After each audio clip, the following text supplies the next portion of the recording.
Relationship মনের মতো একজন পারফেক্ট মানুষ সবাই হয় না, কিন্তু তাকে মনের মতো গড়ে তুলতে হলে রাগ দেখিয়ে বা খারাপ আচরণ করে না, ভালোবাসা দিয়ে মানিয়ে নিতে হয়। যাকে ভালোবাসা যায় তাকে অবহেলা করে নয়, ভালো ব্যবহার দিয়ে গড়ে তুলতে হয়। আর সেখানে দুইজনই যদি বাচ্চামো আচরণ করে থাকে তাহলে মুশকিল।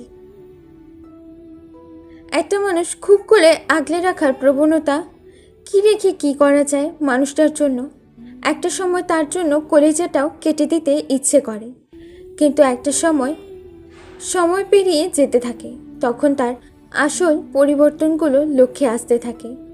একে অপরকে দোষ দিতে থাকে, একে অপরে মিলে জীবনটাকে বিষিয়ে তোলে। একজন চুপ থাকলেও অপরজন খুঁচিয়ে ঝগড়া করে। তারপর দোষ হয় কেন তাকে ভালোবেসেছিল, কেন তার সঙ্গে রিলেশনে জড়িয়েছিল। একজন বন্ধুদের কাছে জিজ্ঞাসা করে যাকে সে ভালোবাসলো সে কি তাকে ধোঁকা দিচ্ছে। তাকে ভুল বুঝতে থাকা, এটা কি ঠিক?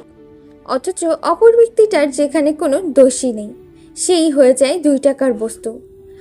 সকলকে সাবধান করা হোক যে অফুরন্ত ভালোবাসার মাঝেও গোলাপের ন্যায় কাঁটা থাকে। কিন্তু সামান্য বিষয় নিয়ে ঝগড়া করে দূরে না গিয়ে একেবারে সম্পর্কের বেড়াটুকু মান অভিমান পাগলামো এইসবের নাম না দিয়ে মিটিয়ে নেওয়া ভালো। কারণ অপর ব্যক্তিটি কোনো কিছুর লোভে পড়ে তার পেছনে থাকছে না, শুধুমাত্র ভালোবাসার টানেই আছে তার নিকট। এমন না সে তাকে তার বিপদে টাকা দিয়ে সাহায্য করছে, কারণ তার প্রয়োজন আছে প্রিয়জনের কাছে, প্রিয়জনের জন্য। আর প্রিয়জন কখনো কারো প্রয়োজন হয় না। তাই যাকে ভালোবাসেন তাকে বুঝুন, অবহেলা করে নয়, অবজ্ঞা করে নয়, কোনো তৃতীয় ব্যক্তিকে প্রশ্ন না করে নিজেদের ভালোবাসাকে আগলে রাখতে শিখুন। সমাপ্ত।